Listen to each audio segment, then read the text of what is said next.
जय हिंद दोस्तों, रक्षित करना के चैनल में आपका स्वागत है। दोस्तों कैसे हैं आप? उम्मीद करता हूं कि आप अच्छे होंगे। दोस्तों आज के इस वीडियो में मैं बात करूंगा मिनिमम पे के बारे में और डीए/डीआर के बारे में। दोस्तों हाल ही में एक प्रेस कॉन्फ्रेंस हुई है सरकार के साथ। सरकार से सवाल पूछा गया है कि डीए/डीआर को 6 महीने में ना बढ़ाकर डीए/डीआर को 3-3 महीने में बढ़ाया जाए और साथ ही साथ जो मिनिमम पे है 9,000 रुपए 7 सीपीसी की, तो मिनिमम पे को भी बढ़ाया जाए। तो दोस्तों इसी पर एक रिपोर्ट है डीए/डीआर को 3-3 महीने में बढ़ाने पर और मिनिमम पे को बढ़ाने पर। जैसे कि दोस्तों आप पीछे देख रहे हैं, ब्रेकिंग न्यूज, डीए हर 3 महीने पर बढ़ेगा। प्रेस कॉन्फ्रेंस से सामने आई बड़ी खबर और न्यूनतम पेंशन में बढ़ोतरी, न्यूनतम पेंशन में बढ़ोतरी और डीए हर 3 महीने पर बढ़ेगा। प्रेस कॉन्फ्रेंस से आई बड़ी खबर। जी हां दोस्तों, सरकार से कुछ सवाल पूछे गए कि सरकार 6-6 महीने में सरकारी कर्मचारियों का डीए और पेंशनर्स का डीआर बढ़ाती है, ऐसा क्यों? 6 महीने में सरकार क्यों बढ़ा रही है? 6 महीने की जगह 3-3 महीने में डीए/डीआर बढ़ाया जाए और साथ ही साथ जो मिनिमम पेंशन है उसमें बढ़ोतरी करी जाए, क्योंकि मिनिमम पेंशन से 9,000 रुपए से घर का खर्चा नहीं चलता। तो दोस्तों ये सारे सवाल जवाब हुए सरकार से प्रेस कॉन्फ्रेंस में। तो दोस्तों इसी पर एक रिपोर्ट में आपको समझाना चाहूंगा। जानकारियों में आगे बढ़ने से पहले एक छोटी सी अपील मैं आपसे करूंगा और अपील है चैनल सब्सक्राइब की। देखने में आया है काफी पेंशनर्स वीडियो तो देख रहे हैं लेकिन अभी तक चैनल को सब्सक्राइब नहीं किया। ऐसे कितने पेंशनर्स हैं?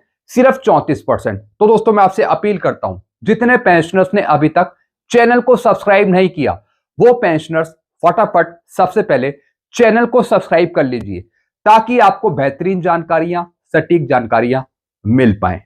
चैनल सब्सक्राइब करने के या फिर वीडियो देखने के आपको एक भी पैसे नहीं देने, सब कुछ आपके लिए फ्री में है। तो फटाफट सबसे पहले आप क्या करेंगे?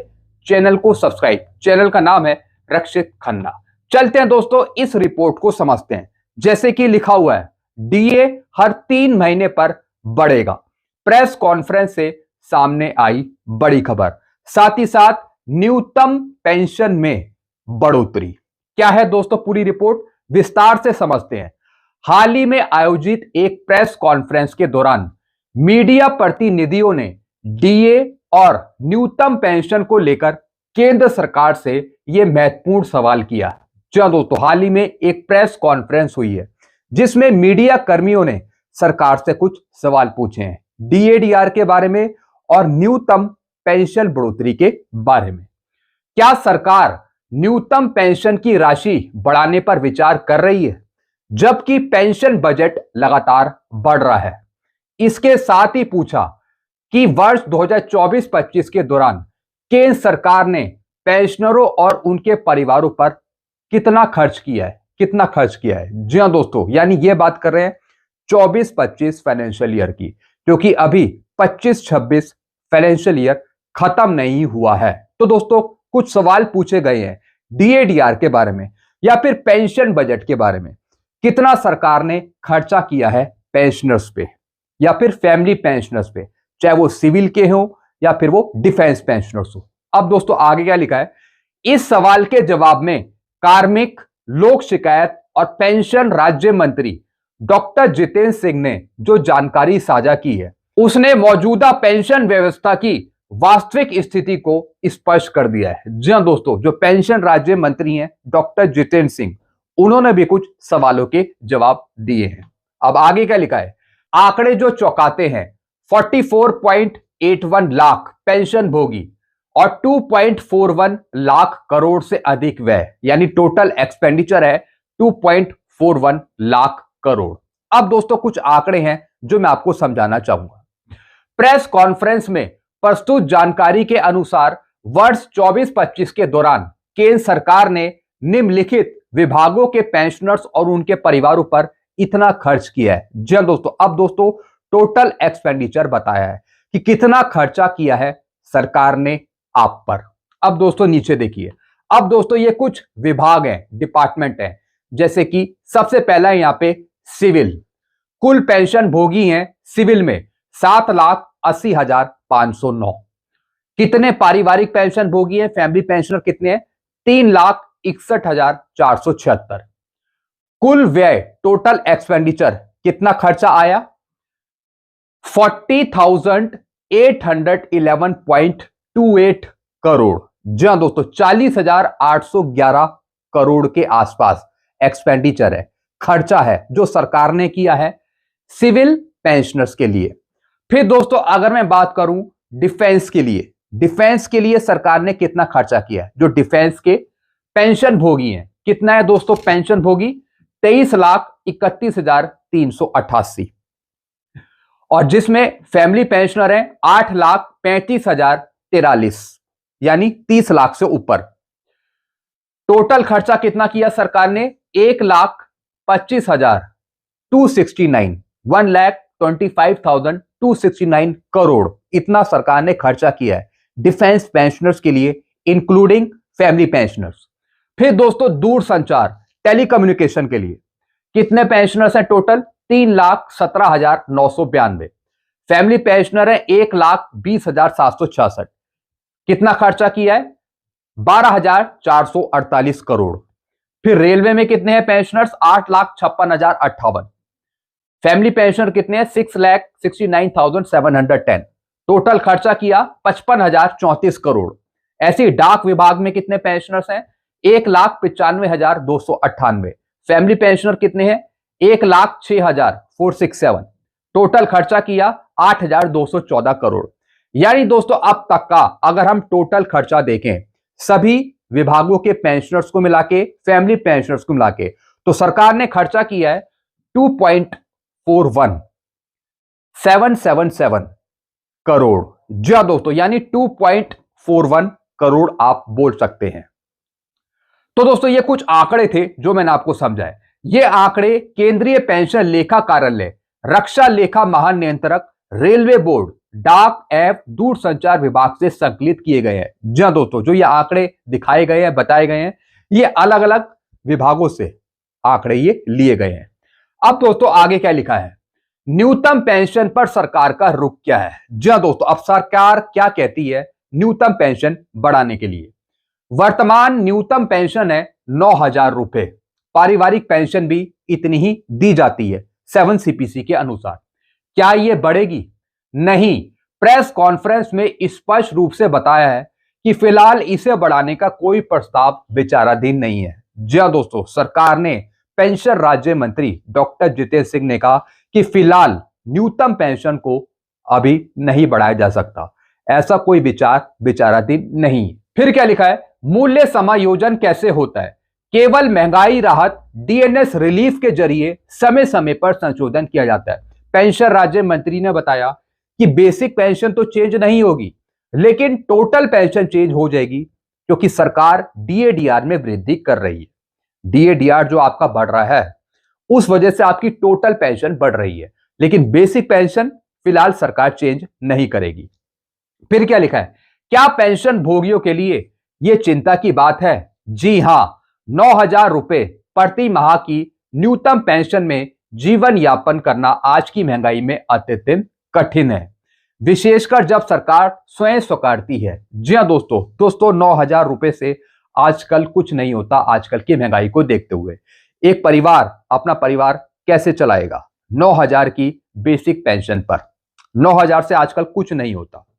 तभी मांग करी जा रही थी कि जो मिनिमम पेंशन है उसे बढ़ाया जाए। पेंशनरों और पारिवारिक पेंशनरों की संख्या 6 करोड़ के करीब पहुंच रही है और बजट साल दर साल बढ़ रहा है। जी हां दोस्तों, जो बजट है, पेंशनरी बजट है, वो बढ़ रहा है, लेकिन जो हमारी बेसिक पेंशन है, न्यूनतम पेंशन है, वो नहीं बढ़ रही, जिससे घर का खर्चा चलाना मुश्किल हो रहा है। इसके बावजूद मूलभूत पेंशन राशि वर्षों से अपरिवर्तित बनी हुई है। जी हां दोस्तों, कई सालों से जो बेसिक पेंशन है, मूलभूत पेंशन है, वो अपरिवर्तित है, उसमें कोई चेंज नहीं है। अब दोस्तों क्या लिखा है? अब आगे क्या? संभावित पहल DR दरों में परिवर्तन। जी हां दोस्तों, सबसे पहले यह पहल करी गई है कि जो DADR के रूल हैं उसको चेंज किया जाए। डीआर के रूल्स में परिवर्तन किया जाए। क्या हो सकता है? डीआर की दरों में 6 महीने की समीक्षा के बजाय 3 महीने पर समीक्षा की व्यवस्था लाई जा सकती है। जी हां दोस्तों, जो आपको डीएडीआर 6 महीने में मिलता है, तो उस रूल को सरकार चेंज करे और 3 महीने में आंकड़ों की समीक्षा करे और 3 महीनों के अंदर डीएडीआर की व्यवस्था करे सरकार। यानी 6 महीने वाला जो रूल है उसे हटाकर 3 महीने में आपका डीएडीआर बढ़ाया जाए। न्यूनतम पेंशन पुनः निर्धारण। 7वां वेतन आयोग लागू होने के बाद अब 8वें वेतन आयोग की तैयारी शुरू हो चुकी है। इसमें पेंशनरों की न्यूनतम पेंशन बढ़ेगी। जी हां दोस्तों, सरकार ने 7 सीपीसी में मिनिमम पेंशन रखी है 9,000 रुपए। 8 सीपीसी में फिटमेंट फैक्टर लगाने के बाद यह न्यूनतम पेंशन 17,000 18,000 के आसपास पहुंच जाएगी। हम ऐसी उम्मीद करते हैं अगर हमें अच्छा फिटमेंट फैक्टर दिया जाता है, यानी 20,000 के आसपास हमारी मिनिमम पेंशन हो, न्यूनतम पेंशन हो, और जो बेसिक पे है वो 18,000 से बढ़कर लगभग 50,000 के आसपास पहुंच जाए। हम ऐसी उम्मीद करते हैं। तो दोस्तों 8 सीपीसी में मिनिमम पेंशन तो बढ़ जाएगी, लेकिन अभी क्या, जब तक 8 सीपीसी हमें नहीं मिलता। फिर क्या लिखा है दोस्तों? श्रेणीवार पेंशन नीति। बुजुर्गों, विकलांगों और विधवाओं के लिए अतिरिक्त स्लैब पेंशन व्यवस्था लाई जा सकती है। जी हां दोस्तों, यानी दोस्तों स्लैब सिस्टम। बुजुर्गों के लिए अलग पेंशन, विकलांगों के लिए अलग पेंशन, जो फैमिली पेंशनर्स हैं उनकी अलग पेंशन, यानी स्लैब वाइज डिजाइन तैयार करना, जिससे बुजुर्गों को कोई दिक्कत ना हो, फैमिली पेंशनर्स को कोई दिक्कत ना हो, जो डिसेबल पर्सन है उनको कोई दिक्कत ना हो। अब दोस्तों इन सब बातों का निष्कर्ष क्या निकलता है, कंक्लूजन क्या निकलता है? पेंशनरों के लिए राहत अभी दूर। जब सरकार का पेंशन बजट 2.41 लाख करोड़ तक पहुंच सकता है। जी हां दोस्तों, इतना एक्सपेंडिचर है जो सरकार ने लगाया आप पर। तो दोस्तों ये कुल पेंशन बजट है, टोटल पेंशन बजट है 2.41 लाख करोड़ का, इतना पहुंच चुका है। तब 9,000 की पेंशन असंगत और अपर्याप्त प्रतीत होती है। जी हां दोस्तों जो मैंने आपको यहां पे आंकड़े समझाए, जो ये पेंशन बजट है, टोटल एक्सपेंडिचर 2.41 करोड़ का, इतना दोस्तों 2.41 करोड़, यानी 2,41,777 करोड़ का जो पेंशन बजट है, इसमें से न्यूनतम पेंशन 9,000 रुपए बहुत ही कम पेंशन है, बहुत ही कम है, जिससे घर का खर्चा नहीं चलाया जा सकता। तो इसी के बारे में यहां पे बताया है कि 2.41 लाख करोड़, इसमें से 9,000 की पेंशन असंगत है, अपर्याप्त है आजकल की महंगाई को देखते हुए। हालांकि सरकार महंगाई राहत देती रहती है, परंतु मूल पेंशन में संशोधन का कोई संकेत नहीं दिया है। जी हां दोस्तों, महंगाई राहत तो सरकार एज यूजुअली देती है 6 महीने में, लेकिन उससे कुछ होता नहीं है, क्योंकि सरकार सिर्फ 2%, 3% या फिर 4%, पूरे 10 सालों में इतना ही आपका डीएडीआर बढ़ा है, 2%, 3%, 4%। लेकिन महंगाई आसमान छू रही है, तो उसके हिसाब से आपका डीएडीआर नहीं बढ़ रहा। अभी तक आपका डीएडीआर 110%, 120% के आसपास होना चाहिए था, जैसा आपको पता है 7 सीपीसी खत्म होने वाला है, तो लेकिन अभी आपका डीएडीआर सिर्फ 58% ही पहुंचा। तो दोस्तों फॉर्मूले में कुछ ना कुछ प्रॉब्लम है, तो इस वजह से डिमांड करी जा रही है कि 6 महीनों के आंकड़ों के समीक्षा ना करके सिर्फ 3 महीनों के आंकड़े लिए जाए और उसके हिसाब से सिर्फ 3 महीने में आपका डीएडीआर बढ़ाया जाए। पेंशनर संगठनों को अब और अधिक मजबूती से अपनी आवाज उठानी होगी, ताकि सरकार इस विषय पर फिर से विचार करे। जी हां दोस्तों, सबसे पहला दोस्तों मिनिमम पेंशन, न्यूनतम पेंशन, मिनिमम पे में ज्यादा बढ़ोतरी महंगाई को देखते हुए। फिर डीएडीआर की समीक्षा 6 महीने में ना करके 3 महीने में किया जाए, और 3 महीने में डीएडीआर आपका संशोधित किया जाए, यानी 3 महीनों में आपका डीएडीआर बढ़े, ना कि 6 महीने में। तो दोस्तों ये कुछ रिपोर्ट थी। बाकी दोस्तों आपके अपने विचार क्या हैं डीएडीआर के बारे में या फिर न्यूनतम पेंशन के बारे में, आप अपने विचार रख सकते हैं कमेंट बॉक्स में। तो दोस्तों ये कुछ जानकारियां थी जो मैंने आपको दी है। ऐसी जानकारी आपको आगे भी मिलती रहेंगी। कुछ और पूछना हो तो आप नीचे कमेंट कर सकते हैं।